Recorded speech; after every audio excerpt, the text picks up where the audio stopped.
अस्सलाम वालेकुम जी। वालेकुम सलाम। उस्ताद जी ते जेड़ा बड़ा सर्दियां नु मूंगफली दे अंडे लांदा हाँ जी ओ भाई वाला किथे गया?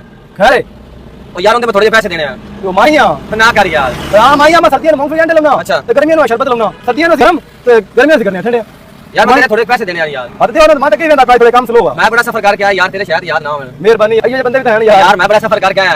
आप हद 1000 दे नहीं नहीं 50 रुपए देने हैं तेरे को मूंगफली सर्दियों में लेके गया।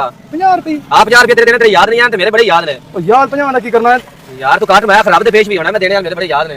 भाई हाँ? चलो मेहरबानी तेरी मेरे को खुले को नहीं है तो पूरा आंदे ओ नहीं यार नहीं यार पूरा मैं इतना सफर करके अल्लाह दे बंदे आया 50 रुपए तो अपने काट मैं खराब दे पेश भी होना यार इतनी तगड़े जान देना ही है ना। मैं तो यार आंदे ओ नहीं यार तेरे को चेंज नहीं, तेरे को चेंज तो ले भाज के तो मैं तो गिलास में शरबत भी पीना है ना तो अपना 50 रुपए कर दवी। चलो यार बंदा तो तक ठीक लायक हां अतीक साहब ये तो निकल गए तू अपना मगरों काम दिखा काम शरीफ उत्ते रखा है इस वाह तेरे बाल्टी खोल ले दे भाई।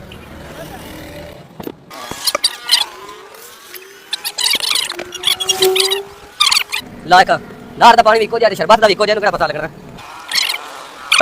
शरबत भी इतना सारे या इनु पता लगना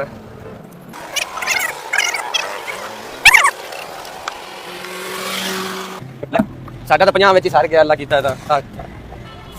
ਓ ਯਾਰ ਭਾਈਜਾਨ ਹਾਂਜੀ ਉਹ ਮੈਂ ਦੁਕਾਨ ਤੋਂ ਪਿੱਛੇ ਜਾਈ ਮੇਰੇ ਕੋਲ ਲੱਭੀ ਹਾਂ ਤੇ ਤੁਸੀਂ ਰਾਂ ਦਿਓ ਯਾਰ ਕੋਈ ਨਹੀਂ। ਓ ਯਾਰ ਉਹ ਮੈਨੂੰ ਅਗਲੇ ਜਾਣ ਨਾ ਕੀ ਯਾਰ ਉਹ ਮਾਂ ਤੈਨੂੰ ਅਗਲੇ ਪਿਛਲੇ ਜਾਣ ਤੋਂ ਨਹੀਂ ਪੁੱਛਦਾ ਜਾ ਤੇਰੀ ਮਿਹਰਬਾਨੀ ਬਖਸ਼ੇ ਤੈਨੂੰ। ਚਲੋ ਠੀਕ ਹੈ ਮੇਰਾ ਤੱਕ ਬਣਦਾ ਯਾਰ ਹੋਣਾ ਇੱਕ ਵਾਰ ਨਹੀਂ ਨਹੀਂ ਤੇਰੀ ਮਿਹਰਬਾਨੀ ਜਾ ਯਾਰ 50 ਰੁਪਏ ਨੂੰ ਕਿਤੇ ਬੰਦਾ ਦਲੀਲ ਹੁੰਦਾ ਬੱਤੇ। ਹਾਂ 50 ਰੁਪਏ ਨੂੰ ਬੰਦਾ ਬੰਦਾ ਬੱਤੇ। अस्सलाम वालेकुम। वालेकुम उस्ताद एक गिलास बनाई शरबत का ठंडा टोरी बनाई यार गर्मी बड़ी है। बस चलो चलो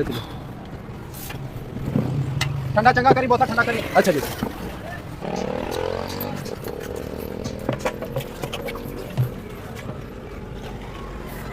यार दे और गर्मी बड़ी मैं हाँ ले ले